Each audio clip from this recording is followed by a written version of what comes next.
కవిత లేఖ మీద బహిరంగంగా ఏమీ మాట్లాడొద్దని కేటీఆర్ని ఆదేశించినట్టుగా ఈరోజు సమాచారం. కేటీఆర్ ఎర్రవల్లి ఫామ్ హౌస్కి వెళ్ళి కేసీఆర్ను కలుసుకున్నారని, ఆ సమయంలో జూన్ 2 రాష్ట్ర అవతరణ దినోత్సవం, ఈ ఉత్సవాలు ఇవి మాట్లాడడంతో పాటు ఆ సమయంలో ఈ ఆదేశం ఇచ్చారని. మూడవది 28వ తారీఖున కేటీఆర్ అమెరికాకు వెళ్తున్నారని. మొన్న కవిత అమెరికాకు వెళ్ళినప్పుడు ఆమె లేఖ లీక్ అవటం, వస్తూనే ఆమె మాట్లాడేది ఇదంతా మనం చూసాం కదా. బీఆర్ఎస్లో ఆ ముగ్గురు అంటే కేటీఆర్, హరీష్, కవిత ముగ్గురి ముసలం గురించి గతంలో మనం మాట్లాడాము. అది నడుస్తూ ఉంది. అందరూ కూడా తమ పద్ధతుల్లో స్పందిస్తున్నారు.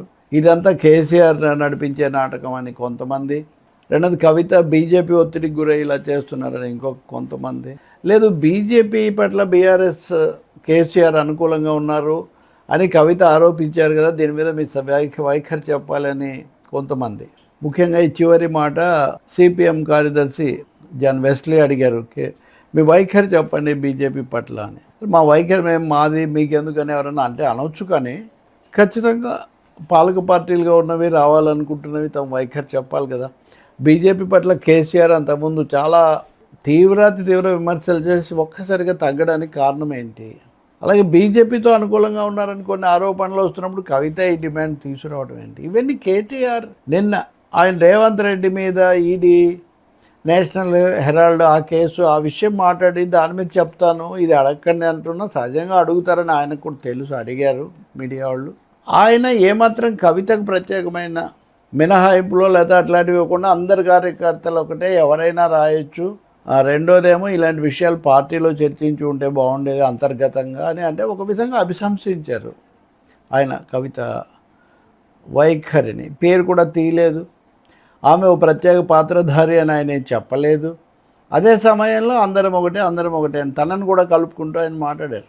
కేటీఆర్ మాటల్లో స్పష్టమైన సంకేతాలు ఉన్నాయి. హరీష్ రావు సంగతి సరే, నేను గతంలో కూడా చెప్పాను, ఆయన నేను ఎప్పుడూ నా మామ నాయకత్వంలో పనిచేస్తానని చెప్తుంటారు. ఆయన ఆదేశం ప్రకారం, ఆయన ఆదేశం ఇచ్చిన తర్వాత ఏంటి అప్పుడు కదా, అది చూడాలి. కాబట్టి ఇప్పుడు కేటీఆర్ను మీరు కవిత లేఖ మీద మాట్లాడకండి అని చెప్పారు.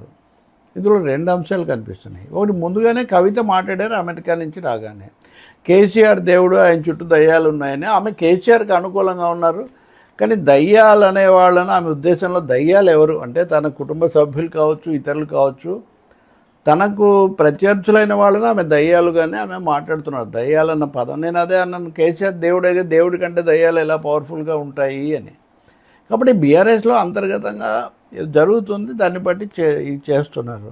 ఇప్పుడు కవిత ఒరిజినల్ కార్యకర్తలకు ప్రాతినిధ్యం వహిస్తున్నారు కాబట్టి ఆమెను బలపరచాలనే వాళ్ళు ఉన్నారు. హరీష్ రావు మిలిటెంట్ కాబట్టి ఆయన వెనక వెళ్ళాలనే వాళ్ళు ఉన్నారు. వీళ్ళిద్దరు కూడా ఉమ్మడిగా కేటీఆర్ కేవలం తండ్రి చోటన నాయకుడిగా ఎదిగాడు, కానీ ఆయనకేమి సొంతంగా లేదని చెప్పడం వీళ్ళ వాదన. ఏదో భాషలో వాళ్ళు అదే చెప్తుంటారు. అసలు కేసీఆరే మళ్ళీ తన తెలంగాణ సెంటిమెంట్ అవన్నీ కూడా పునరుద్ధరించడానికి రకరకాల పద్ధతుల్లో వీళ్ళని తెస్తున్నారని ఒక వాదన. కానీ ఇప్పుడు ఆయన కేటీఆర్ను మాట్లాడొద్దని కేటీఆర్ నోటికి తాళం వేశారు, కవిత ఏమో బయటే మాట్లాడారు. దీన్ని బట్టి ఆయన కవిత చేసిన చర్యను పెద్దగా ఆయన ఏమి తీవ్రంగా ఆగ్రహించడం లేదు, దాని మీద చర్చ జరగకుండా ఉండాలని మాత్రమే కోరుతున్నారని మనకు అర్థమవుతుంది. కవిత లేఖన గురించి మాట్లాడొద్దు అన్నారు, కానీ ఆమె లేవనెత్తిన అంశాల గురించి మాట్లాడొద్దని చెప్పినట్టుగా లేరు. అందుకని బీఆర్ఎస్లో ఒక అంతర్మథనం అయితే తప్పకుండా జరుగుతూ ఉంది. అలా కుటుంబంలో, పార్టీలో కూడా, నాయకత్వంలో వాళ్ళే కదా నాయకులు, అది కూడా 2-3 వైఖరులు కొనసాగుతున్నాయి. ఇందులో కేసీఆర్ చాలా స్పష్టంగా, నేను గతంలో కూడా చెప్పాను, ఆయన కవితకు ఆయన ఆశీర్వాదాలు ఉన్నాయి.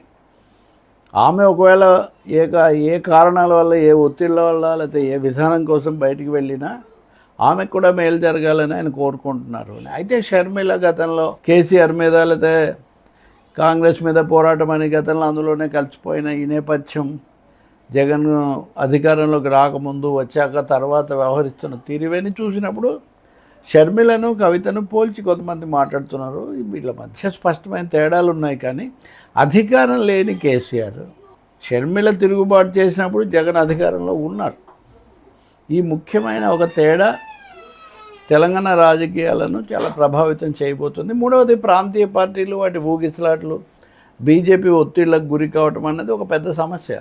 అది కేసీఆర్ కూడా అదే పద్ధతిలో ఆ విమర్శల ఆరోపణలు మూట కట్టుకున్నారు. మరి ఇప్పుడు ఆయన స్పష్టంగా చెప్తే కుటుంబ సమస్య కంటే కూడా తెలంగాణ భవిష్యత్తు పట్ల, మతతత్వ రాజకీయాల పట్ల, రాష్ట్రాల హక్కుల పరిరక్షణ పట్ల ఆయన వైఖరి ఏంటి అనేది మనం చూడాలి. ఇప్పుడు ఏదైనా కేటీఆర్ ఇంకా మాట్లాడరు, వద్దని ఆదేశించారన్న అంశం వాళ్ళే బయట పెట్టారు. కాబట్టి ఇప్పుడు దేవుళ్ళు దయ్యాలు ఎవరనేది తేలదు, కానీ దేవుడు మటుకు కవిత పక్షానే ఉన్నాడు.